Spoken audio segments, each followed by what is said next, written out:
pessoal, tudo bem? Vocês estão no RM Podcast. Hoje eu estou tendo o prazer de entrevistar o Márcio Garcia, comissário de Polícia Civil, ex-presidente da Sindipol.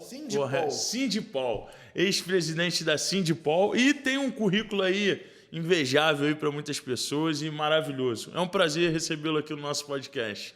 Muito obrigado pela presença. Rafael, eu que agradeço, fico muito honrado pelo convite, né? Você é uma pessoa muito conceituada no meio policial. Estou aqui para a gente bater um papo, né? Conversar, à disposição, né? Para o seu público poder me conhecer melhor, né? E a gente suprir essas necessidades, essa coisa que as pessoas têm em relação à questão da segurança pública, né? As curiosidades, né? E antes da gente começar a entrar nessa entrevista propriamente dita, eu queria te fazer uma oferta, um presente. Opa, né? Maravilha. É bem simbólico, não é nada, mas tem um valor sentimental muito grande, né? Pô, que bacana. Assim, é uma medalhinha, uma miniatura. Olha que bacana, pessoal. Uma miniatura de um distintivo de comissário de polícia. Exatamente. Olha que bacana. Como você muito bem falou, eu sou comissário de polícia, né? Na nossa gloriosa Polícia Civil. Esse é uma miniatura de um distintivo na cor amarela, né? Que bacana. Eu costumo dizer que é o distintivo mais difícil de ser conquistado dentro da casa. Imagino. Porque é o único que você não alcança na entrada. Você alcança ao longo da carreira. Imagino. Então, se você vira um comissário com esse distintivo, você pode ter a certeza que ele não tem menos de 20 anos de casa, pelo menos. É o padrão. E muitos até nem alcançam, de tão difícil que é esse distintivo. Imagino. E ele simboliza, Rafael, uma classe, né, que tem origem na gênese da Polícia Civil. Né? Ela é uma instituição bicentenária, a nossa gloriosa Polícia Civil, gloriosa por causa do hino, né? A gente chama ela de gloriosa, assim como chama a nossa briosa Polícia Militar. Mas a Polícia Civil, ela tem a gênese na Real Intendência da Corte de 1808, em que havia, nessa época, o corpo de comissários. Sim, não existiam os cargos atuais de inspetor, de delegado, de detetive. O chefe da Polícia Civil era um comissário de polícia. Isso perdoou... O antigão, né? O famoso antigão, né? O que hoje é o antigão, mas que tem raiz histórica. Sim, falo, né? claro. A Polícia Civil do Rio de Janeiro foi a primeira polícia do Brasil, mais antiga até da nossa irmã Polícia Militar, que é de 1809. Sim. E ao longo do Império, né, o comissário ficou como chefe da Polícia Civil até a criação, em 1854, do cargo de delegado de polícia, que na época era uma delegação do juiz de direito. E assim ficou, né, ao longo da história. A gente tem uma história muito bonita ao longo da República também, com o comissário. Em outros países a gente tem o comissário aí, muitos dos quais, como chefe da Polícia Civil, o comissariado, né? Temos na França, nos Estados Unidos, em outros países, na Espanha, em Portugal. Então fica esse simbolismo muito obrigado, de coração de um comissário. De um comissário, é uma honra. Um amigo da Polícia Civil. Poxa, muito obrigado. É uma honra de verdade receber, né? Porque nada mais é do que um mini distintivo onde simboliza o carinho que um comissário, uma pessoa tão importante, tem para comigo. Então, é uma honra. Pode ter certeza que vai ser guardado com muito carinho, tá, Márcio? E eu gostaria de conhecer você, ponta a ponta. Quero conhecer a história do Márcio, por que ele é policial, o que ele viveu, o que ele passou, tá? Primeiro de tudo, eu gostaria de fazer uma pergunta para muitas pessoas que têm dúvida. O que é o Sindipol? O que significa a palavra Sindipol? Quais são os trabalhos? E o que é um presidente da Sindipol? Então, só para corrigir novamente, é Sindipol. Sindipol. Porque o Sind vem de sindicato, né? A maioria dos sindicatos do Brasil ou são Sindipol ou são Simpol, porque é sindicato dos policiais civis. Sim. E no caso do Rio de Janeiro, né, a entidade a que eu representei, né, e fui presidente, o Sindicato dos Policiais Civis do Estado do Rio de Janeiro é a entidade que tem a representação classista constitucional da categoria dos policiais civis. Então, até por força constitucional, por força também da própria CLT, das leis trabalhistas, né? Cada entidade, categoria profissional tem uma representação sindical que a representa coletivamente. Então, o sindicato ele representa os policiais filiados, os sindicalizados, e também os não sindicalizados. E no caso do Sindipol, né, é o sindicato de todos os cargos, inclusive dos delegados, inclusive de todos os outros cargos. Somos 11 cargos na Polícia Civil. Temos também outras entidades, como eu te falei, né? A principal delas, a COPOL, que é a Coligação dos Policiais Civis do Estado do Rio de Janeiro, que é a entidade mais antiga e maior em número de filiados também, que representa os seus associados e, de forma subsidiária, também a categoria. Na COPOL eu ainda sou, né? Porque o mandato foi renovado, eu sou diretor de interesse de classe. Bacana. Então, ainda estou nessa luta classista, né, que não acaba nunca. Eu costumo dizer, Rafael, que as nossas demandas classistas, elas são um saco sem fundo, porque você consegue uma coisa, vem outra demanda, e consegue essa outra demanda, vem outra. O que é natural de qualquer categoria, né? Mas uma categoria tão importante, fundamental e essencial para a sociedade, como é a nossa, da Polícia Civil, a Polícia Judiciária de Investigação, ela sempre vai ter demandas que são importantes para qualquer governo que passe, em especial para o atual governo, que tem dado todo esse suporte para a nossa Polícia Civil. Hoje você se encontra no gabinete do governador, correto? Correto. Qual o seu trabalho junto a ele? Quais são a sua visão do governo do Estado? Quais são a sua visão do nosso país? Eu gostaria de saber de você.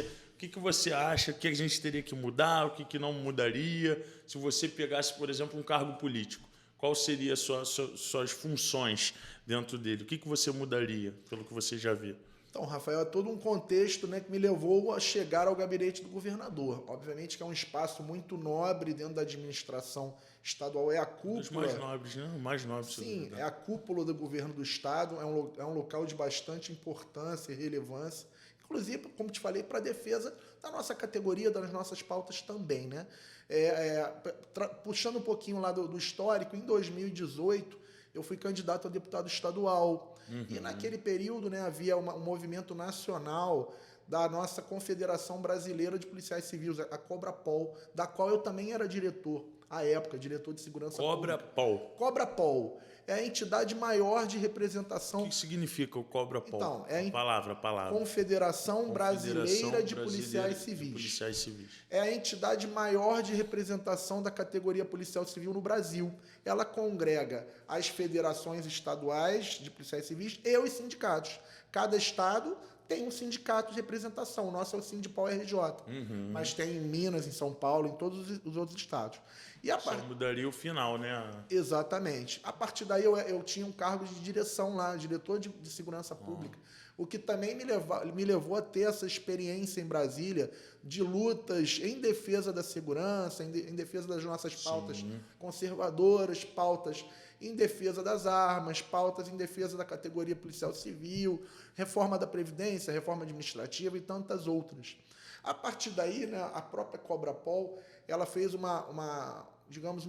direcionamento, um mutirão nacional, né, de empoderamento dos policiais civis da base. Ou seja, em cada estado deveríamos ter, ao menos, um candidato a deputado federal e um candidato a deputado estadual em condições de ser eleito e que pudesse estar comprometido previamente com as pautas nacionais e locais dos policiais civis e assim formarmos uma bancada de policiais civis, tanto na Câmara Federal quanto na LERJ. Então, nesse ínterim, né, eu fui, à época, não tinha nenhuma experiência política, né? Como eu já tinha falado para você, a minha experiência toda era de polícia. E de docência, porque eu sou professor há muitos anos aí das academias, né, de ensino policial, tanto a Polícia Civil como militar, a Cadepol, Cefap de Praça, a Academia de Dom João VI de Oficiais. Não tinha experiência política e muito menos partidária. Mas em 2018, né, todo aquele movimento também conservador, que acabou elegendo até o presidente Bolsonaro e também o governador Witzel, que naquele momento surfou aquela onda. Então, o senador Flávio, todo o movimento das bancadas que foram eleitas por aquele movimento conservador que estava próximo ao que aspiravam as polícias, né? Nós estávamos próximos àquele movimento. Fui candidato com muito pouca experiência, sem muitos recursos, tive quase 10 mil votos. Bacana, né? Me colocou numa suplência imediata na LERJ, no meu partido à época. Então, isso foi algo que reverberou a minha força, que espelhava a força da categoria policial civil para dentro do governo, que foi o governo que foi eleito. Então, não é nada por acaso. Né? O tempo foi passando, né? Eu próximo ali por essa questão política, mas também visto como uma liderança nata da categoria dos policiais civis. E o meu discurso, Rafael, eu não engano ninguém, nem dentro nem fora do governo. Eu defendo mesmo. Eu vou lá, em qualquer fórum que eu esteja, estou aqui botando a cara no seu podcast, que tem milhões de visualizações. E falando exatamente isso. Eu defendo a segurança, defendo a polícia e defendo com muita vibração, com muita garra, porque é o que eu acredito. E aí, fazendo esse contorno para fazer a resposta à sua pergunta, veio o governo Cláudio Castro, né? Primeiro interinamente, depois efetivado. Eu estou lá diretamente com ele já há cerca de 1 ano e meio, dando essa assessoria nessas questões principalmente voltadas à Polícia Civil, à questão da segurança, né? E politicamente ali agindo também para dar bons conselhos, né? Porque o papel do assessor especial, que é o meu cargo hoje lá no Palácio Guanabara... Assessor parlamentar especial, é isso? Não, assessor especial. Assessor especial. Existe lá uma representação de assessoria parlamentar. Mas a gente acaba fazendo também esse trânsito com os deputados, né? Até por conta da minha experiência aí, sim, classista, que me valeu muito como presidente do Sindipol e diretor da Coopol, esse trânsito com os deputados da Alerj, né? E a gente consegue dialogar com quase todos os deputados, principalmente os da base, né? Os que estão mais próximos. E a atual legislatura da Alerj é muito favorável para a polícia. Isso que também nos facilitou. Então, penso, Rafael, que é importante que tenhamos um policial civil da base, que eu sou agente. Claro. Eu sou agente de polícia, comissário de polícia. Estou na classe mais elevada dos agentes, mas sou da base. Trabalhei na ponta. Com certeza. Estou ali. Na ponta da agulha. Na ponta da lança. Ponta da lança. Exatamente. Professor ali de todos os cargos praticamente. Tenho contato direto com a galera ali da base, sei das dificuldades, e isso eu consigo levar essa visão para dentro do governo, para que o governo também, né, o governador ele tem muito boa vontade, o atual, Cláudio Castro. Isso é reconhecido. Ele tem boa vontade com a polícia, mas ele talvez não tenha essa experiência direta, porque a carreira dele não foi dentro da polícia, é natural. Verdade, com certeza. E aí, obviamente, que ele tem que se cercar de pessoas que entendam, que conheçam. E eu, modéstia à parte, tenho aí uma certa sapiência aí, com mais de 20 anos, com toda a humildade, mas um pouquinho de experiência que a gente adquiriu ao longo do tempo, para poder passar, né, essa nossa visão e o que nós precisamos. E nesse contexto, Rafael, a gente conseguiu avançar, graças a Deus, né, dentro desse pouco tempo que o governador Cláudio Castro tem estado ali no governo, mas já avançamos principalmente na questão da reforma da Previdência, que hoje é a melhor reforma previdenciária do país, para os policiais civis, né, muito mais do que para os policiais civis, para os policiais de natureza civil, porque os militares já tinham resolvido a questão lá em Brasília, na reforma federal, em outra luta que a gente teve, em outra fronte, que foi aquela da Cobra-Pol. Mas os estados ficaram... aquela reforma ela não ficou fechada para os policiais de natureza civil, que são os civis, são os policiais penais, são o pessoal do DEGASE. Para essa galera, né, os socioeducativos, para essa galera ficou a cargo dos estados, e cada estado fez a sua reforma. Em alguns estados ficou muito ruim, exemplo de São Paulo, muito ruim, eles perderam a integralidade, perderam a paridade. Aqui no Rio de Janeiro a gente conseguiu fazer com que a reforma ficasse melhor até do que a da União. E isso, como te falei, com muita sensibilidade do governador e também dos deputados que compõem a atual legislatura da Alerj. Foi uma confluência de astros aí que nos beneficiaram e nos deram o que merecemos efetivamente, Rafael. Muito bom. Rio de Janeiro não é, como se diz aí, não é para amadores. Não é para amador. É um estado, Viver não está sendo para amador, na verdade. Imagina, né? Para a polícia. Se você não tiver um mínimo de garantia, né, e a Previdência é a garantia maior de aposentadorias e pensões. Inclusive, você me puxou um gancho agora, muito importante, sobre o homicídio dentro das polícias. Está ocorrendo muito, não é verdade, Márcio? As pessoas estão... Inclusive, estava conversando com o Marcelo, né? É importante vocês saberem, pessoal, o seguinte. Ele é casado com a irmã de um amigo meu, tá? Que é um policial federal. E esse policial federal me falou diversas vezes dele. Então, você já vê uma credibilidade muito boa. Se ele é casado com a irmã dele... E ele indica com orgulho, pô, esse é o cara, ele tem que ir lá no seu podcast, vai ser sensacional e tudo. É porque estamos diante aqui de uma pessoa bacana, uma pessoa leal à esposa dele, uma pessoa do bem, né? Uma pessoa que conquistou a família da sua esposa. Então, de cara, a gente já tem uma credibilidade forte por você, de verdade.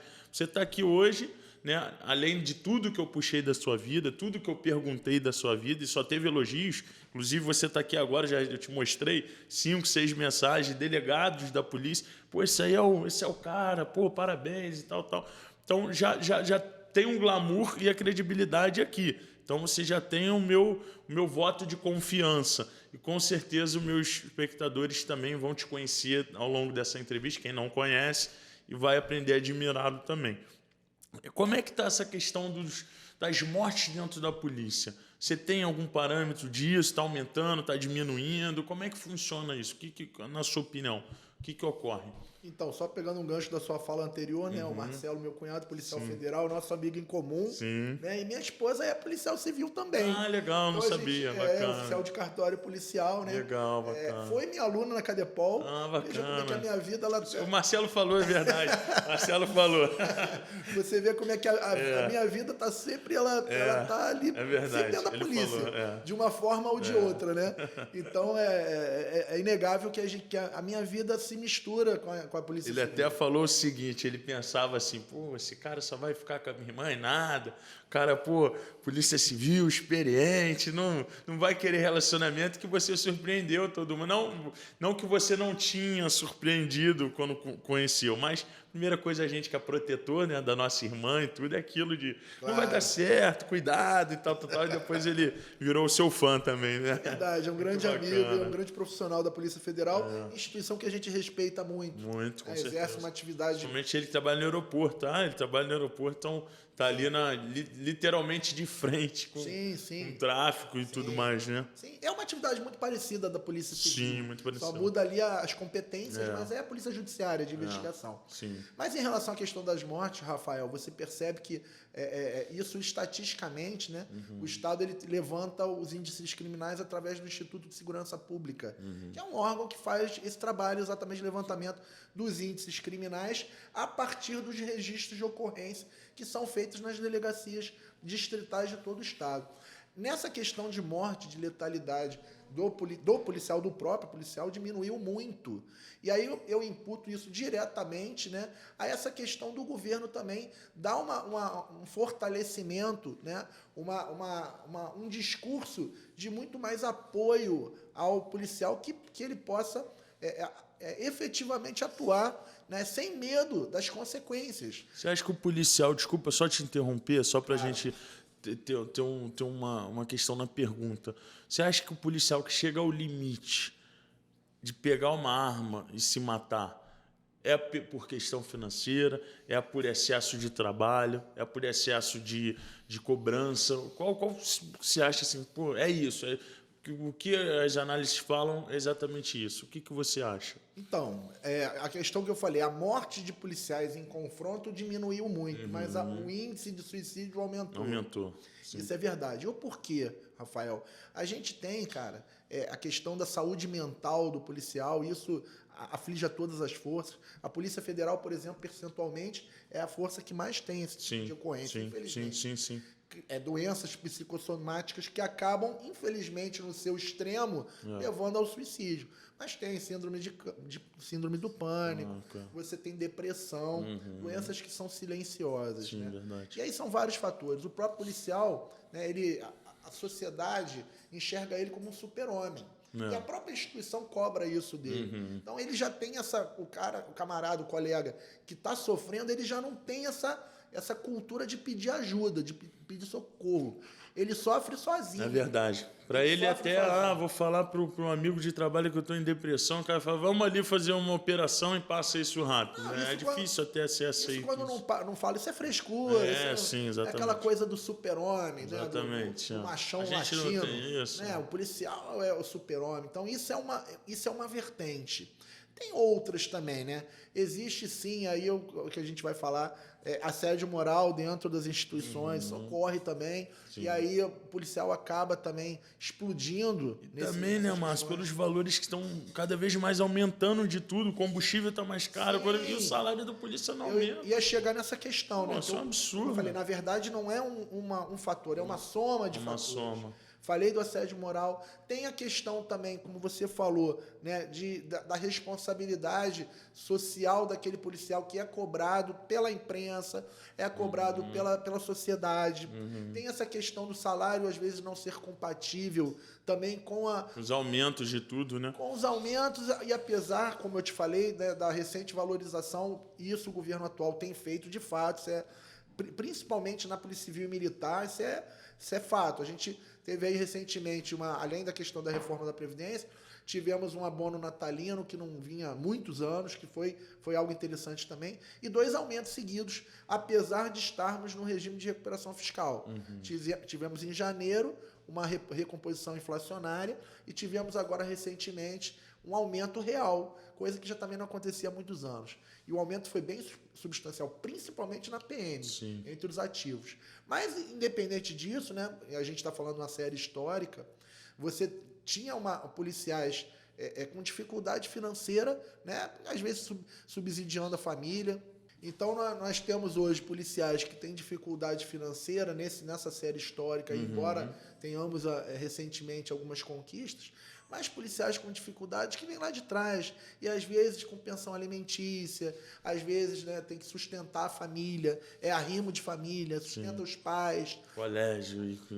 Isso vai somando. E por fim, Rafael, a profissão policial é a profissão, talvez, se não for a maior, entre as top de estresse. Verdade. Porque você está ali lidando o tempo todo com o pior da sociedade. Ninguém vai na delegacia dar bom dia pro delegado, igual aquela música, né? Levar flores pro delegado. Ninguém faz isso.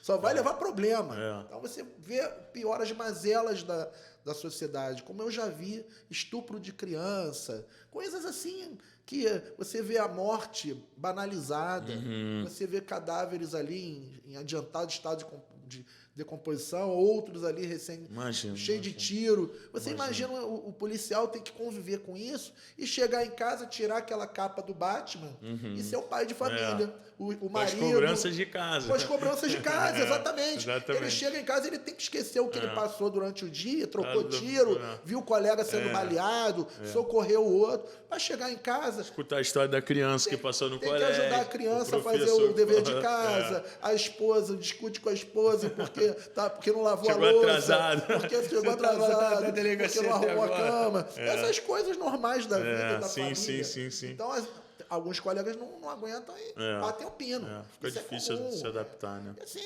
o que a gente pode fazer para mitigar isso, melhorar, e também alguns programas de auxílio à saúde mental, né, apoio psicológico, isso é importante. E é muito buscado o apoio psicológico dentro das corporações? Ou eles se limitam muito a chegar ao ponto de um psiquiatra? Como eu falei, a questão é cultural. O próprio policial, ele resiste muito a buscar ajuda, e, por sua vez, a própria instituição também, por vezes, finge que não está vendo o problema. A coisa vai andando, e a gente vê que isso acaba causando transtornos maiores. Um governo de Estado, você combate também o tráfico de drogas, esses pontos, ou fica um pouco limitado a mais ensinar as corporações? Como é que funciona a questão do tráfico de drogas hoje? Hoje o Márcio, ele também combate o tráfico de drogas, ou ele está em outro setor, digamos assim? Bom, hoje eu tô fora da atividade fim da Polícia Civil, a qual eu já trabalhei muito.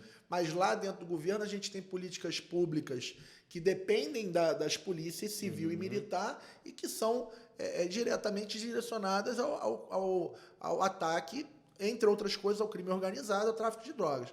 Hoje nós temos, por exemplo, né, no governo, né, uma política pública que está sendo iniciada, que se chama Cidade Integrada. Você já deve ter ouvido falar. Sim. A Cidade Integrada, né, é algo como se fosse uma reforma da UPP, mas de forma que que se volte mais para o social, né? E aí eu vou falar como professor, né? Como alguém que também participou dessas questões. Por favor, estamos aqui tendo uma aula, né, pessoal? Anteriormente, não tenha dúvida, uma aula particular aqui pra gente. Eu sou professor de criminologia, entre outras cadeiras, e a gente discute muito isso, né? O que deu errado nas políticas públicas do Estado, né? Ao longo desses anos todos. Vários fatores, né? Mas em especial, onde nós estamos atacando agora a cidade integrada, né, o precedente foi a UPP, a Política das Unidades de Polícia Pacificadora. Era uma excelente ideia inicial. Você chegou num ponto crucial do que eu ia te perguntar, sabia? Eu ia te perguntar, a próxima pergunta era, o que você acha da UPP? Então, exatamente isso. Então eu vou... Já. Somar uma pergunta na outra. Conversar com você inteligente, amor. Eu falei uma pergunta, o cara respondeu 3. Pô, maravilhoso, parabéns, cara. Então vamos lá, cara. A UPP, como eu falei, foi um bom projeto iniciado lá no Dona Marta, né? Só que o que aconteceu, né? Ele pecou ao longo do tempo, primeiro, pela questão do seu gigantismo. Não adianta você querer... Só na cidade do Rio de Janeiro são mais de 900 favelas, né? Hoje se fala politicamente correto, comunidades. Mas é favela. Favela no seguinte sentido, que é totalmente desorganizado, não tem nenhum ordenamento, é favela, é uma bagunça. Dizem crime organizado, só que acaba desorganizando mais do que organizando, né? Exatamente. Você vende droga na porta de uma residência de pessoas do bem, de igrejas e tudo mais. Eu acho que isso é uma desorganização, né? Você tá fazendo aquele local ele virar uma feira de drogas. Sim. A realidade é essa, né? Sim. Então, no caso da UPP, como eu te falei, boa ideia, mas a primeira falha, o gigantismo, né? Você tinha ali algumas comunidades que eram no cinturão da Zona Sul e da Tijuca, naquele contexto pré-grandes eventos, né? Que tínhamos ali a Copa do Mundo, a Jornada Mundial da Juventude, as Olimpíadas, culminaria em 2016. Só que, de repente, né, você não tinha, o cobertor era curto. Você tinha um efetivo na Polícia Militar que normalmente tem que preceder ali ao policiamento ostensivo. Aí você tinha que deslocar pessoas do ostensivo para ocupar essas UPPs e formar toque de caixa. E eu participei lá no Cefap também dessas questões de formação rápida e contínua de policiais militares para que possam suprir isso. Então, primeiro problema, uma coisa é você ocupar inicialmente, né, como era feito, com 500 homens, e outra é você manter 500 homens dentro de uma comunidade. Não consegue, porque você está inaugurando e aí as questões políticas também acabam atrapalhando, porque todo mundo, quando o programa vai dando certo, todo mundo quer. Sim. Então, imagina quantas dezenas, cobertor curto. Essa foi a primeira questão. A segunda é você... Corrupção, será? Corrupção também, é o que eu falei, eu não estou aqui para...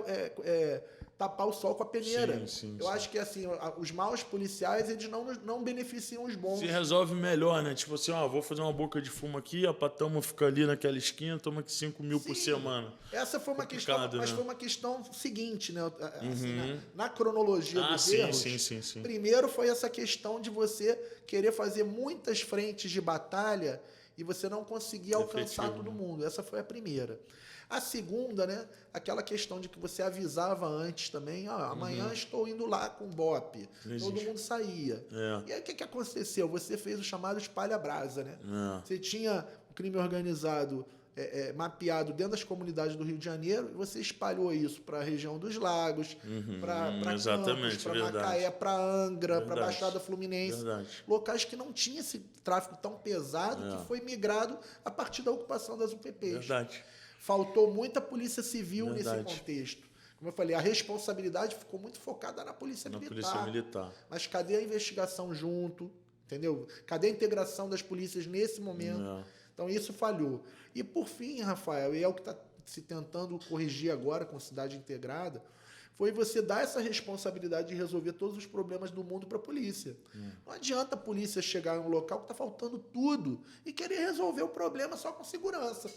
Você tem locais favelizados em que falta creche, falta saneamento, falta habitação, falta escola, falta praticamente tudo, né? Falta emprego, falta tudo, né? Então, como é que a polícia por si só vai resolver o problema de uma geração que está ali sem... Você percebe ainda que nas favelas, nas comunidades, o adorado ainda é o ladrão, ainda é o vagabundo, do que a polícia, ou você já vê que mudou essa percepção na população? Né, a gente tem que mudar a cultura e isso é um trabalho para uma geração, né? Hoje a juventude, nesses locais aí, ocupados pelo tráfico, ainda enxergam o tráfico com glamour. Porque, na verdade, o meu ponto de vista é o seguinte, eu moro numa comunidade. Minha mãe é uma pessoa humilde, muito humilde, meu pai é uma pessoa muito humilde, e eu moro ali na comunidade. Estou dando fazendo uma ficção, né? E ali eu vejo um garoto de 18 anos com a moto maneira, com um fuzil nas costas, sendo adorado pelas menininhas do bairro. No baile ele é o cara, ele é o bom. Eu não frequento outro tipo de lugar, eu não tenho outro tipo de ambiente para me espelhar, eu não tenho uma pessoa para me espelhar. E o polícia, ele chega ali e dá um tapa na minha cara, porque eu estou na pracinha errado com maconheiro, entendeu? Estou do lado dos caras da boca, que acabam sendo meus amigos, né? Obviamente é ficção, tá, pessoal? Tô montando uma história aqui para saber. Então, eu sento ali com o pessoal da boca de fumo, conversa, chega para tamo, dá um tapa na minha cara, com razão, entre aspas, né? Porque você está ali tumultuando a praça, bota para correr aquele pessoal ali. Então, o garoto da comunidade, ele acha que o ladrão é o correto, que o ladrão é o bom, o cara da moto, que troca tiro, o herói ali.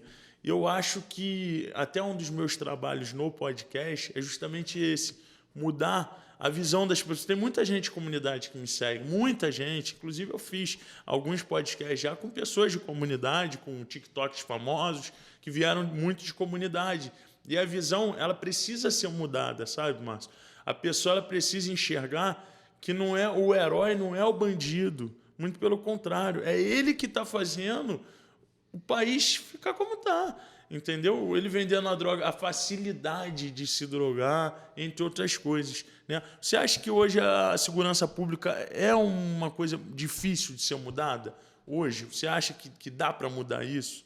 Qual a sua opinião sobre? Então, Rafael, a segurança pública, né, no nosso país é algo muito complexo, porque a raiz é cultural e é social. Como eu falei, a gente tem problemas históricos que vêm da escravidão, da favelização. Verdade. O nosso Rio de Janeiro, ele sofre muito mais com isso por vários motivos. Aqui, a gente sabe que é o tambor que repercute no Brasil inteiro. A situação geográfica do Brasil favorece essa questão da ocupação do crime. E o que a gente vê, né? Hoje, essas comunidades aí que vêm sendo, que a gente percebe que são ocupadas e que são dominadas por esse verdadeiro império do mal, esse Estado paralelo, hoje é complexo você resolver esse problema. Acho que a gente tem que fazer ações que vão se somando para que num futuro a gente colha, né, um fruto que está sendo semeado hoje, né? O enfrentamento hoje é necessário, mas veja, tudo é contra a polícia, Rafael. É verdade. Você tem uma decisão do STF, por exemplo, né, com todo respeito à nossa Suprema Corte, Sim, mas que eu não concordo, porque é um comunicar, absurdo. né? Exatamente. Não Ainda existe. vimos ontem, os seus espectadores aí devem ter visto, né? Não sei quando é que vai ao ar, mas como a gente está gravando, foi ontem que ocorreu os tiros aí no helicóptero da polícia. Então, hoje você tem uma ordem do Supremo de que as operações policiais não podem ser, existe, né? não podem ser abordadas com aquele apoio aéreo. Que, na verdade, Rafael, o apoio aéreo é para proteger a própria população. Sim. Porque diminui o confronto. Se você não tem uma facilidade ali, um apoio estratégico que te dá uma supremacia sobre o oponente, você vai precisar de muito mais energia aqui embaixo, no confronto. Você vai ter que agir com muito mais energia para poder confrontar aquela ameaça que está te repelindo. Então, você veja que tudo não ajuda. Você tem hoje também, né, um poder judiciário que muitas vezes não ajuda.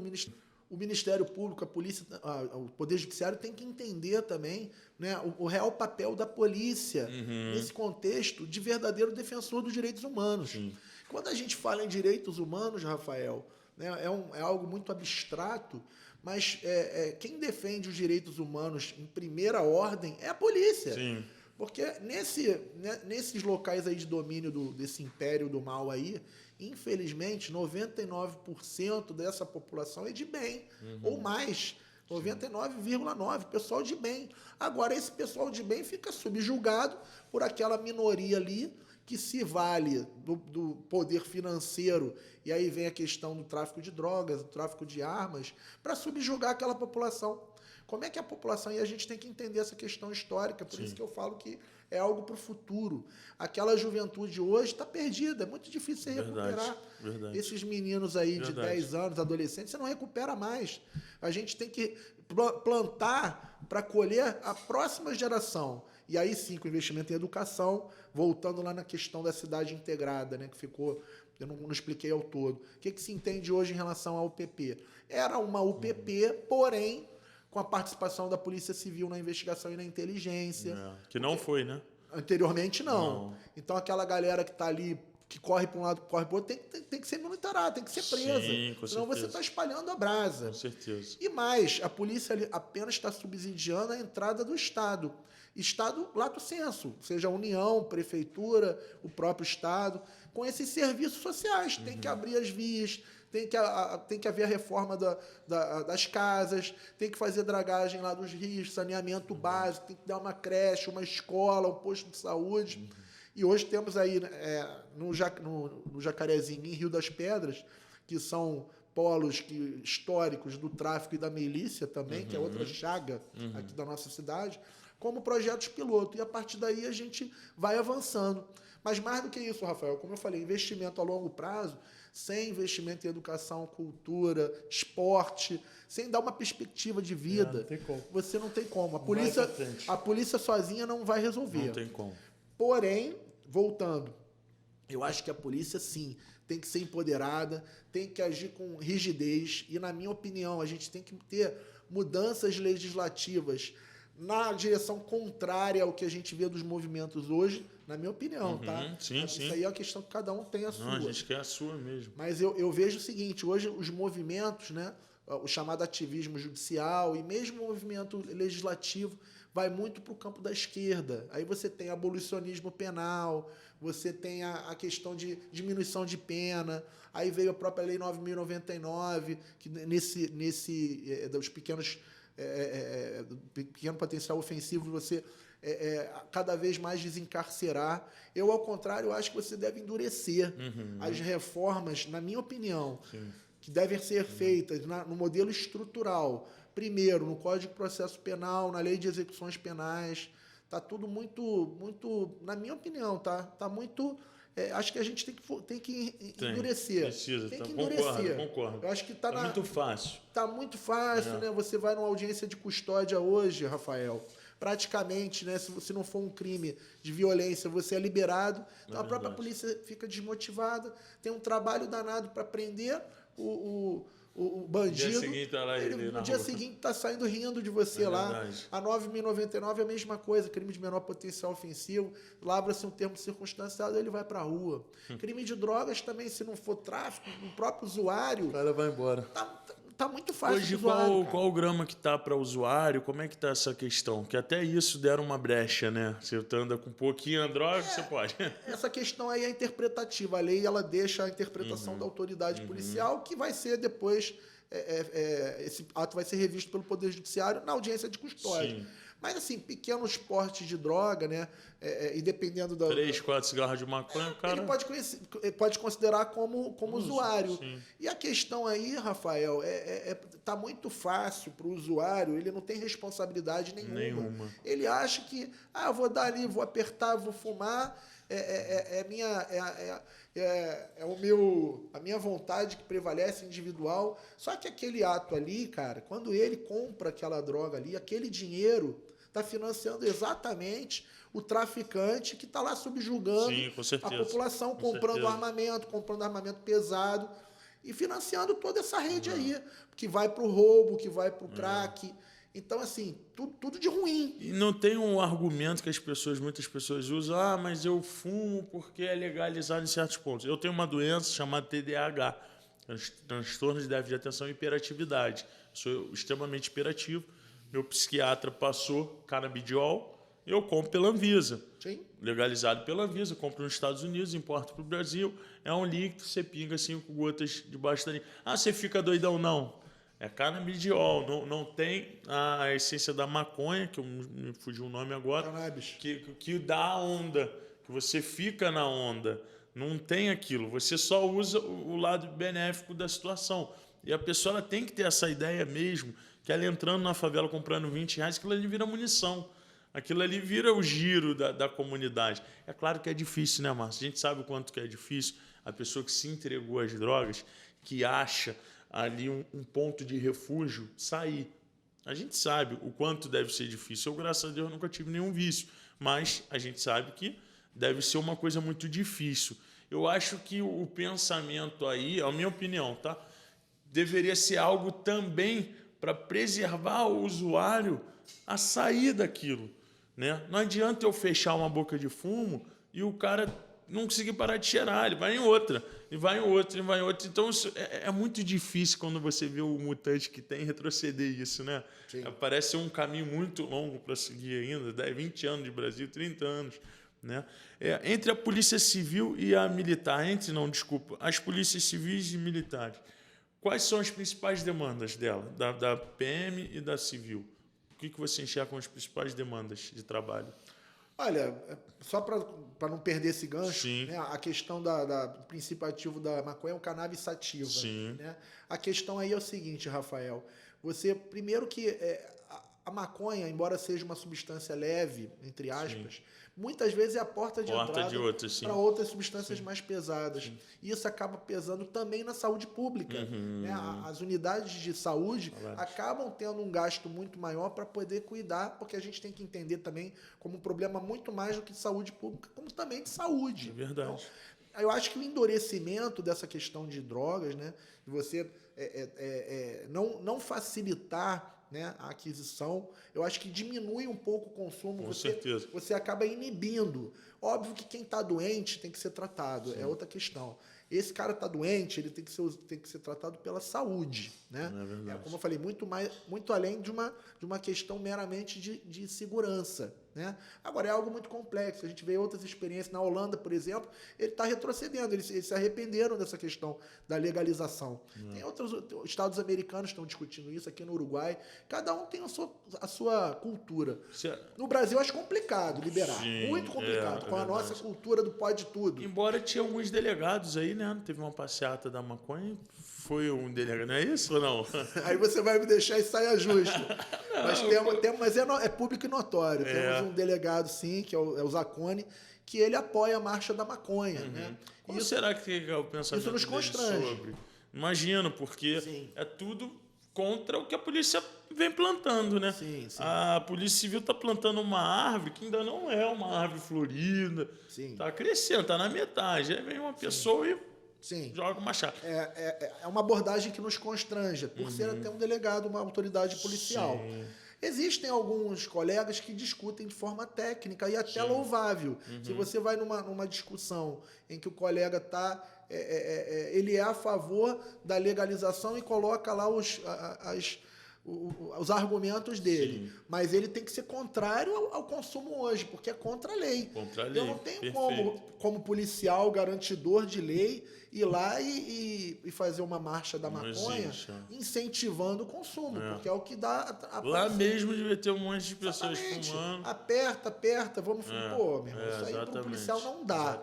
Se for uma discussão séria, como eu falei, eu até aceito discutir. No futuro pode ser até que eu mude de ideia. Claro, com certeza. Com certeza. Mas, assim, discutindo tecnicamente com argumentos. Hoje eu não vejo, dentro dos argumentos que são colocados, uma viabilidade de se legalizar. Ninguém lhe convenceu, né? Não me convenceram ainda, né? O meu ponto de vista sobre é o seguinte: eu acho que eu não seria a favor da legalização nem desfavorável, nem teria um voto desfavorável. Eu penso o seguinte: eu acho que cada um ele pode fazer dentro da lei o que for respeitosamente por outras pessoas. Você está dentro da sua casa, você faz o que você quiser. Você não precisa atrapalhar os vizinhos, atrapalhar entre outras coisas. Mas tem que ser dentro da lei, foi o que você falou. A partir do momento que a maconha não é legalizada, que é proibido, que você não pode ser usuário e você apoiar, você está apoiando algo contra a lei.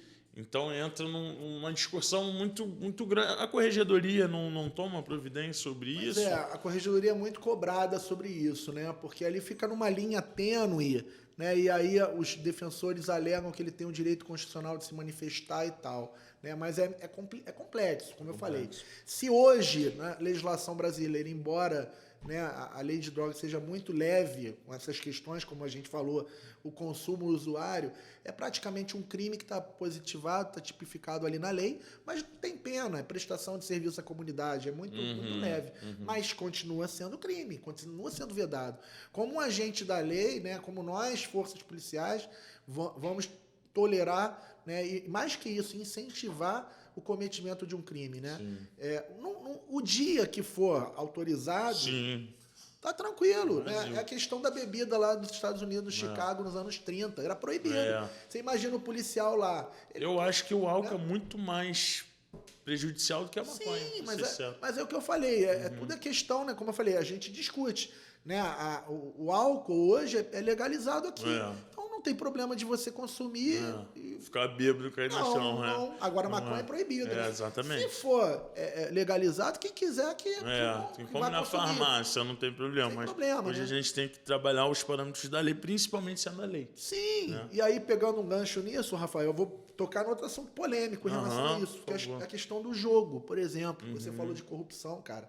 Na minha opinião, também tinha que legalizar o jogo. Os jogos de azar. Na minha opinião, sim. Você hoje tem, por exemplo, jogos que são legalizados, que são explorados pela Caixa Econômica, pela Lotérgia. Tem vários lá, loteria esportiva. Online, né? Tem vários, loteria esportiva, Mega Sena, raspadinha. Por que você tem, por exemplo, o jogo do bicho aí e outras atividades de jogo que não são legalizadas? O glamour disso, quem joga, né, quem vivencia, é isso justamente. Tá ali num bingo clandestino, na Zona Sul, tá ali num apartamento trancado, com aquele pavor de qualquer momento ser invadido. Porque, assim, nós vemos, né, que tem muitas delegacias, não, quem sou eu para falar que são todas delegacias, até porque não são. Conheço muitos policiais civis sérios de verdade. Todos que vieram aqui no meu podcast são sérios. Mas tem uns que pegam... Tá aí a questão da Belém, né? A delegada Belém, não é isso? Sim, sim. Então, que é muito complicado você analisar um fato desse. É complicado, é delicado. Porque era uma policial civil admirável dentro da corporação, né? Ou pelo menos é o meu ponto de vista. Era uma pessoa que as pessoas tinham como uma excelente delegada, até onde eu sei, tá? Eu não sou da corporação, então você pode me dizer melhor. E foi pego aí 2 milhões na casa dela, tá presa, né? Então é complicado quando a gente vê isso ainda, porque desestimula. Porque, a delegacia da área tá recebendo. Se eu for lá falar de alguém do caça-níquel, ou vou denunciar algum local, posso ser morto. Porque os próprios policiais ali estão envolvidos com aquilo.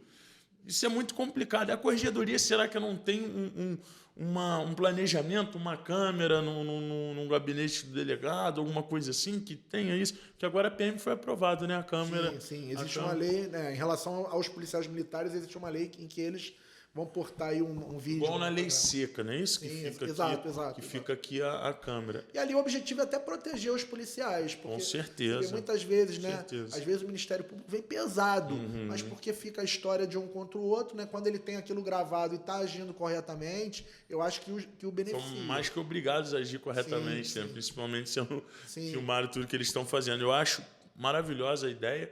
E a Polícia Civil, você acha que teria que ter algo interno nas delegacias, câmeras com central da corregedoria, alguma coisa que inibisse alguns delegados corruptos de se corromperem?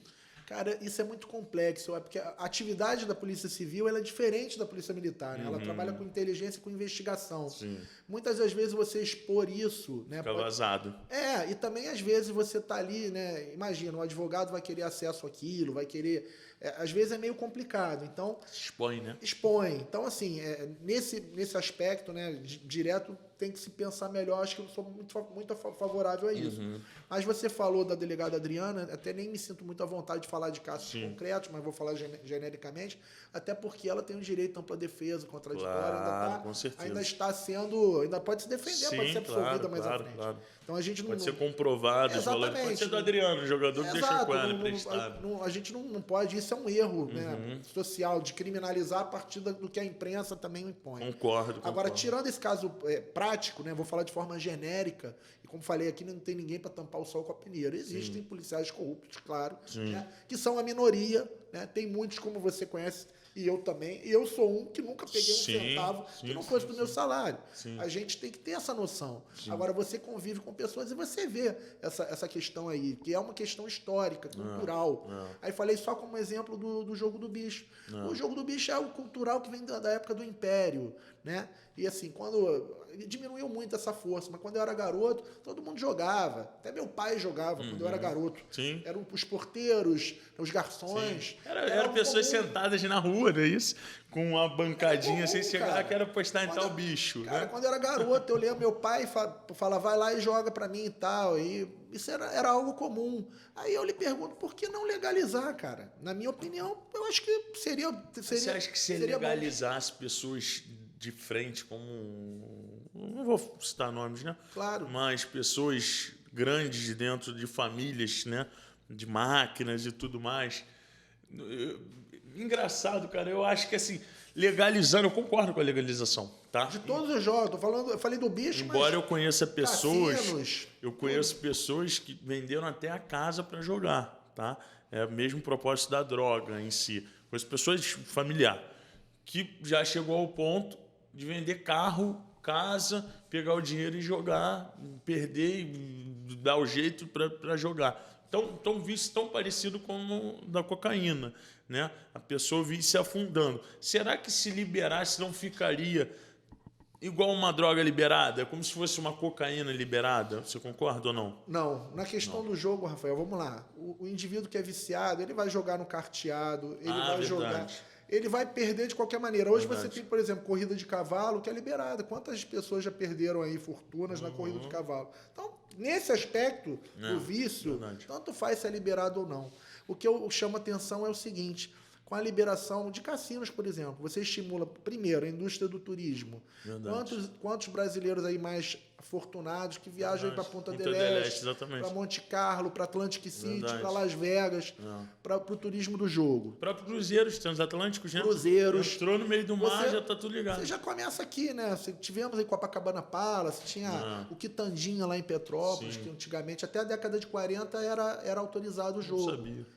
Veio o presidente Dutra, dizem, a história diz que a esposa dele era muito religiosa e pressionou, e ele, na época, proibiu o jogo. Isso até 45, por aí. Então, cara, você, primeiro, a questão do turismo. Aí você teria hotéis cassino em local... Balneário Camboriú, por exemplo, é um ótimo lugar para ter aquilo ali. Para trazer divisas. Como tem, né? Para você trazer vê, divisas. Nossa Senhora de Copacabana em 3, 4 apartamentos. Veja, você gera emprego formal, que hoje está lá... tudo na informalidade. Tá? Você gera impostos, que hoje todo esse dinheiro, essa máquina de dinheiro não gera um imposto. E aí, obviamente, você vai ter uma fiscalização, né? Inclusive as pessoas que são contra, mas isso vai gerar lavagem de dinheiro. Meu irmão, lavagem de dinheiro tem várias vertentes. Tem que ter fiscalização, inclusive da polícia. Com os laboratórios de lavagem de dinheiro, está em cima. Os empresários que quiserem investir, ganhar dinheiro, de bingo, por exemplo, tem grupos espanhóis fortíssimos, que são legais, que tragam os recursos aqui para o Brasil para gerar emprego, para gerar impostos. Então, e aí, né, o que eu entendo, Rafael, nesse ponto, enfraquece muito a questão da corrupção. Porque a corrupção, cara, ela na verdade é uma troca de algo que é ilícito e que alguém que tem aquele poder ali de coibir, né, finge que não está vendo.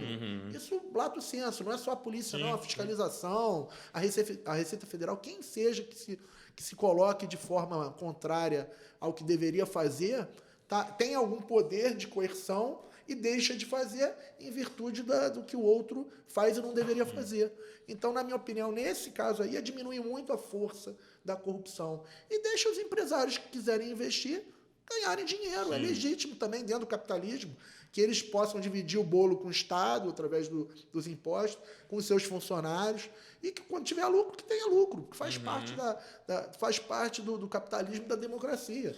Isso aqui não é um país socialista, comunista, em que só a cúpula que vai ter acesso às riquezas. Quem for empreendedor, que for empresário, dentro da legalidade, como eu falei, aí tem que ser muito fiscalizado, isso, dentro dos ritos legais, que seja, que invista nisso. Sim. Isso é só uma vertente, né, entre outras que a gente estava falando, que eu acho que seria uma boa proposta para ser discutida. O Márcio, você está dentro da política, correto? Você está ali dentro da política, respirando política. Sim. E eu vou falar agora de um caso, você me responde se você quiser, obviamente. O Gabriel Monteiro, hoje ele faz parte do partido do governador, correto? Do governador, do presidente, correto? Sim.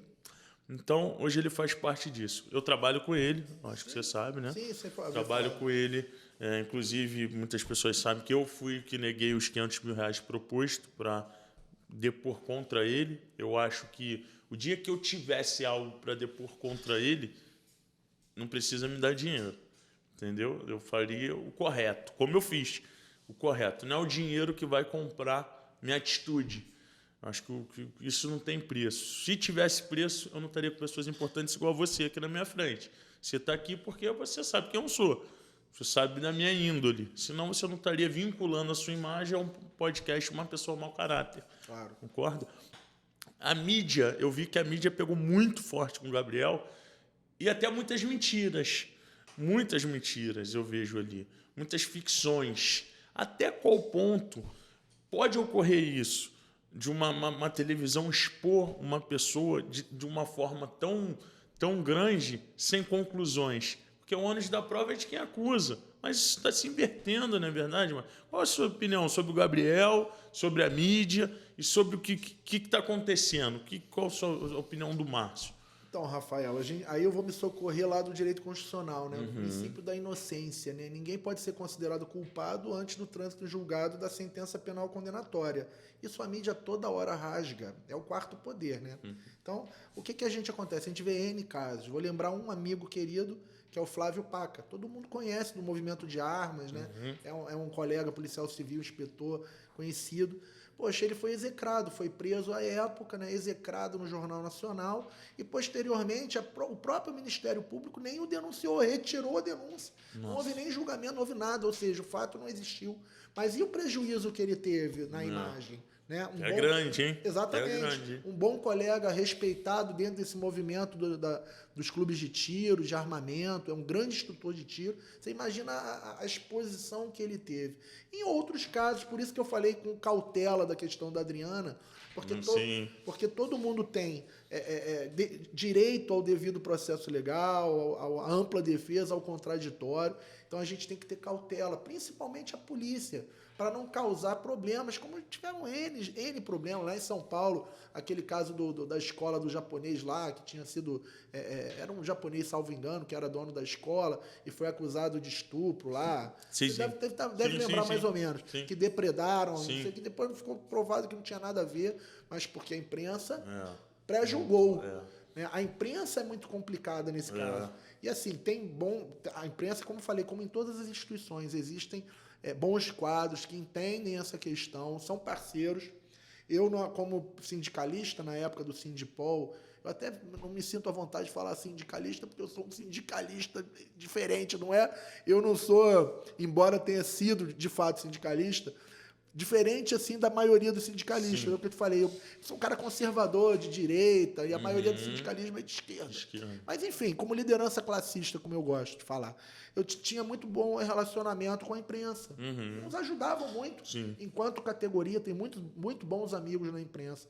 Mas, por um sensacionalismo, né, por necessidade de vender, de dar uma resposta, acaba que eles realmente passam do sinal a todo momento.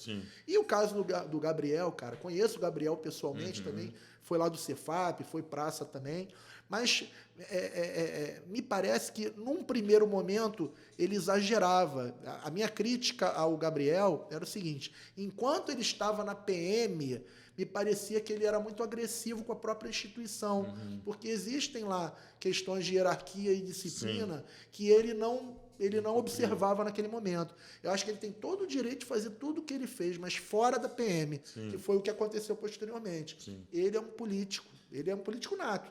Ele tem vocação para política.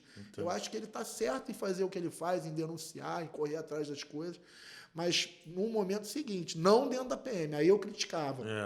Não criticava. E veja, por exemplo, quando ele fazia críticas lá ao Coronel Ibis, que é alguém que é muito conhecido lá na esquerda, que eu tenho todas as diferenças com eles no campo ideológico, mas eu não concordava com a questão como ele era abordado como sendo um coronel da Polícia Militar e ex-comandante geral. Eu achava aquilo, da parte do Gabriel, excessivo, na minha opinião.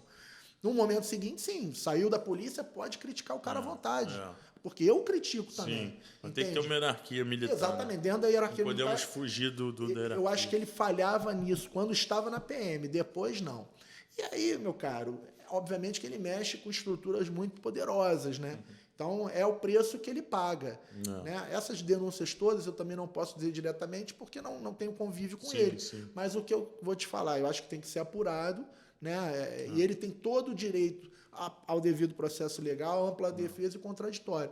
Posteriormente, se ficar comprovado, como ele alega, que foi tudo uma perseguição, tem que processar pessoalmente essas mídias, os jornalistas que foram, tem que correr atrás do prejuízo. Se tiver feito algo de errado, que pague. Né? E a contrário, senso, exatamente. Se o que ele alega for verdadeiro, ele vai ser absolvido, deve correr atrás do prejuízo dele, inclusive no campo criminal, civil, administrativo, que seja. Se ele tiver errado, tem que pagar.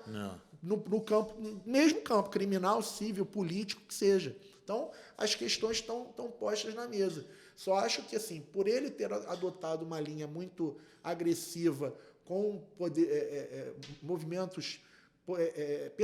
personagens muito poderosos, isso acabou também gerando uma repercussão na vida dele. Então, acho que ele tinha essa noção também, porque ele tinha, não é possível que ele não... Da forma como ele estava tudo acelerado... Acho que ele estava se preparando para isso, mas não imaginava uma mídia, né? Porque uma coisa é eu contra você, outra coisa é uma mídia contra você. Entendeu? É uma mídia manipulando cabeças aí contra ele. Eu, particularmente, não sei se isso foi ruim ou bom para a imagem dele, porque muita gente não conhecia, começou a conhecer por causa disso, foi lá ver os vídeos dele e entendeu que o cara bate de frente com o sistema. Né? Mas cabe à justiça, eu confio na Polícia Civil, confio na justiça do Brasil, e eu tenho certeza que vai ser feito correto. Se tiver errado alguma coisa, que pague. Como em todos os demais casos. Todos. Se não for, se for realmente inocentado, que a Globo se retrate. Né? Olha, falamos isso, acabou que deu negativo. Que achamos difícil, né? Que o meu caso mesmo, que eu neguei o valor que foi, né, me oferecido, eu fui para o Dia, fui para alguns jornais, mas não me deram voz. Meu nome está lá, mas não me deram voz. Pô, conta aqui o que aconteceu, fala aí o que aconteceu, mostra aí o que aconteceu. Isso não teve em nenhum momento, né? Eles não me deram voz a isso. No primeiro momento, não. E está aqui a conversa com pessoas que não tem como provar que realmente ofereceram, mas esnobaram isso. Mas, enfim, né? Não é o papo aqui do podcast, eu só queria realmente a sua opinião. Hoje você se candidata a deputado federal e você entra. Você é um deputado federal. Quais seriam suas funções? Suas principais funções e objetivos? Sim, como eu tinha falado, por enquanto pré-candidato, né, a deputado federal. A gente, como falei, desde antes havia essa perspectiva da categoria ter uma representação política da base. Né? Nós termos, né, um agente policial civil que não seja delegado, e aí assim, a gente tem questões internas, né, com delegados que somos parceiros em determinados momentos, mas em outras questões políticas divergimos. Então, os delegados, via de regra, têm uma exposição maior na mídia, porque são os gestores e acabam tendo maior facilidade para ingresso na política. Já perceberam isso anteriormente e não por acaso tem delegados aí, né, em todo o Brasil, inclusive aqui na nossa base do Rio de Janeiro, tanto na Leste como na Câmara Federal. Sim. A ideia, Rafael, é essa questão de perspectiva de alguém que represente, né, os interesses da segurança pública da categoria. Um deputado federal, né, vou falar especialmente do deputado federal, que foi a sua pergunta, ele vai se atentar às questões que são pertinentes às prerrogativas do Congresso Nacional. Então, as leis federais que mexem, por exemplo, com o que eu tinha te falado, com o CPP, com o CP, com a Lei de Execuções Penais. Então, com a própria reforma da segurança pública, que é necessária, a gente tem discussões lá em Brasília sobre carreira única, sobre ciclo completo, sobre unificação das polícias, sobre federalização das polícias civis, sobre lei orgânica nacional. São discussões que são diretamente em que os interessados diretos são os policiais civis e militares. Obviamente que a sociedade toda tem interesse nessas reformas, porque também vai impactar na segurança pública. Sim. Mas os personagens que são interessados diretamente não têm um representante, não tem uma representação para discutir. Acaba ficando a cargo de deputados e senadores que são de outras vertentes, né? Dos bancos, o outro é o fazendeiro, o outro é médico. Da polícia não temos. Então, a ideia, né, da questão, como eu te falei, em nível nacional, é essa representação de lá para discutir as questões federais. Sim. Mesma coisa no Estado também. Candidatos da base, de policiais civis, e os militares, obviamente, tem também, para discutir, né, as questões locais que são de competência aqui do Poder Legislativo Estadual.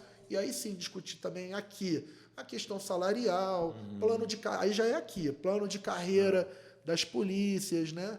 As prerrogativas do policial, né? E aí tem várias coisas, temos demandas de, por exemplo, plano de saúde aqui, aí é questão local, questão de alimentação, transporte, que é muito, muito baixo, muito precário. Sim. A gente tem essas discussões aqui. Plano de saúde, então, para mim, é extremamente necessário. Ou um plano de saúde, um auxílio saúde.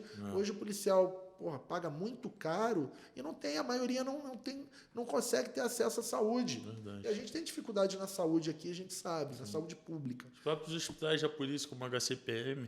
Sim, exatamente. E é muito limitado. Você vê o HCPM, até faz um bom trabalho lá, mas é limitado, né? Um colega, por exemplo, colega policial militar, trabalha em Campos, qual é o acesso que ele vai ter aqui para vir 400 quilômetros para cá, 400 quilômetros para lá? As pessoas daqui, eu sou, né, familiar de uns policiais e já precisaram de hospital e tiveram que sair de lá. Sim. Tá precisando de tal coisa, não. O próprio hospital falou, transfere ele para o hospital particular ali e tal, que é melhor. É porque é limitado. Eu falei, tem um bom atendimento no que eles prestam. Sim. Os profissionais em si, sim. Algumas questões mais complexas, eles não têm um atendimento. Verdade. Tem uma limitação, embora eles façam um bom trabalho, como verdade, eu falei. Verdade. A Polícia Civil também tem uma policlínica, que é ainda mais carente, né? Tem algumas clínicas médicas lá de atendimento e só, não atende internação, não atende emergência. Imagino. Então, se eu tiver, por exemplo, uma crise renal, se eu for na policlínica, eu vou morrer na policlínica da Polícia Civil porque não tem atendimento.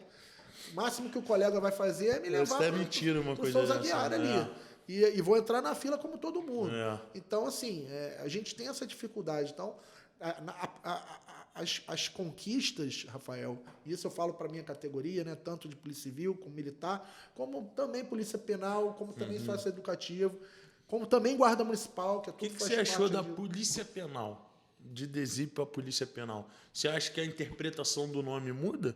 Cara, primeiro era uma questão, a Polícia Penal era uma questão de autoestima deles, né? Era realmente, era a favor, era favorável. Sim. Eu acho que a criação de uma polícia penal era necessária com prerrogativa de atuação intramuros, dentro do sistema penitenciário, e, obviamente, com as prerrogativas de policial, porte de arma. Imagina o colega lá que ele está diretamente de frente com marginais, criminosos, de alta periculosidade, ele não vai ter porte de arma aqui fora. Não existe. Mas o agente penitenciário já tinha, né? Sim, mas isso foi conquistado ao longo do tempo. Quando eu entrei na polícia, não tinha. Antigamente era chamado de DESIP, era um departamento do sistema penitenciário que era vinculado a uma secretaria, salvo engano, de justiça. Isso no final dos anos 90 e início dos anos 2000. Depois eles conquistaram uma secretaria, que é a SEAP, Antes mesmo da Polícia Civil Sim. e Militar. Eles já tinham essa SEAP. Você vê, eles foram numa escalada, numa crescente. E, recentemente, luta no Congresso Nacional, é o que eu falo da necessidade de se ter lá um representante no Congresso Nacional. Sim. Porque eles, os policiais penais, também buscaram apoio de outras pessoas que tinham muito conhecimento, né? Não era aquele indivíduo, não, esse aqui conhece, está junto e sabe, e vai lá na bancada e discutir e discursar com conhecimento de causa. Tudo é vencido na política. Mas Polícia Penal, concordo, acho que foi um grande avanço para eles, né? Bacana. E a grande luta, agora, recentemente, eles também conquistaram, eles já têm isso, né, na verdade, é um cargo só, cargo único, que é o de policial penal, e eles reclamavam muito de que o secretário era sempre oriundo de fora. Ou já foi muitos coronéis da PM, já foi delegado de polícia, já tivemos promotor, mas não tinha um policial penal. E eles são uma categoria madura para se autogerirem. Sim, claro. Eles estão se preparando para isso, eu acho justo. Atualmente é uma policial penal. Sim. Eu acho que isso tem que ser garantido, inclusive, em lei. Sim, concordo. Né? Se eles têm uma carreira única, que é o que a gente briga lá em Brasília também, uma carreira única policial, para que eles que façam a autogestão. E não venha alguém de fora. Eu não imagino, por exemplo, Rafael, com todo o respeito às instituições nossas que são bicentenárias, co-irmãs e tem que se integrar cada vez mais, mas não seria possível um coronel da Polícia Militar ser o chefe da Polícia Civil, que é o que acontecia na Polícia Penal. Você entende? Não é legal. Cada uma está se autogerindo com toda a integração, com toda a irmandade, que eu acho que tem que cada vez mais integrar, entendeu? Mas respeitadas as carreiras dentro das suas próprias instituições e vice-versa. Imagina um agente ou um delegado de polícia sendo comandante-geral da PM. É verdade. Não cabe. É verdade. Então foi a questão da Polícia Penal, que é a sua pergunta, eu acho que foi um avanço. Também das guardas municipais, mesma coisa. Mesma coisa. As guardas vieram depois, né, após a Constituição, cresceram muito, e eu até defendo que eles também se fortaleçam, todas elas sejam armadas. Hoje há uma possibilidade legal das cidades com mais de 500 mil habitantes, salvo engano, de terem o porte de arma de acordo com a discricionariedade lá das suas prefeituras. Aqui no estado do Rio de Janeiro temos algumas, aqui no Rio de Janeiro não, por conta da escolha dos prefeitos que passaram, mas pode armar a qualquer momento. Eu sou de acordo que sim. Eu acho que o guarda municipal ele fica muito exposto a ser desarmado. Ele pode ser, sim, algo armado com treinamento, com responsabilização, né? Da mesma forma que o policial. Se ele comete um erro, ele tem que ser responsabilizado. Mas ele deveria, né, naquela atribuição ali municipal, né, de cuidar do próprio municipal, dos equipamentos, das instalações, das escolas municipais, dele estar ali armado, sim. Né? E o CAC em si? O que você acha do atirador? Cara, que tem praticamente porte de arma, né? Sim, o CAC eu acho perfeita a legislação da forma como ela vem sendo gerida. O CAC tem um direito também... Aí, CAC, mais um amigo aqui com a gente. Sim, eu acho que... Eu tenho muitos amigos, falei aí do PACA, tem muitos aí que também são desse mundo, né, de clube de tiro, de CAC. Eu acho que são pessoas, cara, a gente não vai pegar bandido nessa área, difícil. Você entende? Muito difícil. Vai pegar exceção. São preparados até muito Exatamente. mais do que talvez até policiais. Você vai pegar um desviado na exceção em qualquer organização, até na Polícia Civil, no Judiciário, no MP, em qualquer lugar você vai encontrar um desviado. Verdade. Mas, em regra, são pessoas da sociedade, são empresários, são pessoas sérias, que são preparados, que estão ali, treinam. Verdade. E dentro daquela questão ali, né, de transporte, eu acho que eles têm que ter, sim, o direito, né, o porte deles ali dentro daquela do trâmite, exatamente. Sim, como no já é hoje. Sim, perfeitamente. E aquisição, né, de colecionador, atirador e caçador. Ô, Márcio, fala aqui pra gente o seguinte. Essa câmera, 1 milhão de pessoas te assistindo. O que você falaria para essas pessoas apoiarem as ideias do Márcio? Olha, né, falando diretamente para... Direto para cá, que as pessoas estão te vendo ali. Olha, a minha história é um livro aberto, né? É muito fácil você fazer consulta aberta, botar lá Márcio Garcia, policial civil. Se colocar só Márcio Garcia, vai achar o ator. Mas se você colocar Márcio Garcia, policial civil, a Cadepol, concurso, segurança pública, Sindipol, qualquer Cobrapol, qualquer vertente relacionada à segurança e à polícia, vocês vão verificar que eu sou alguém empenhado nesse discurso há muitos anos, né? Eu sou professor, como falei, das academias de Polícia Civil e Militar há muitos anos, há 15 anos, né? E trabalho também nas unidades de polícia e hoje também no governo representando a nossa categoria. Então eu tenho alguém que... eu sou alguém que defendo essas pautas legítimas da segurança pública com legitimidade. Eu não sou alguém oportunista que está aparecendo agora aqui com o Rafael, que também não ia me receber se não soubesse aqui, né, a quem eu represento, o que eu represento dentro da Polícia Civil e dentro da segurança pública. Não sou um oportunista.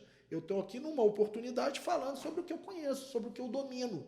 Então, eu não vou mudar o meu discurso, né? Seja qualquer vertente, seja amanhã uma eleição, ou seja, se eu estiver fora do palácio e voltar para a polícia, eu vou manter o mesmo discurso, que é o meu discurso de sempre, né? Que é de defesa, sim, da segurança, das prerrogativas da polícia, da reforma da segurança pública, sempre com valores conservadores, valores cristãos, que é o que eu acredito. Então, eu sou assim, alguém de direita também, né? Que é a minha vertente política, ideológica, né?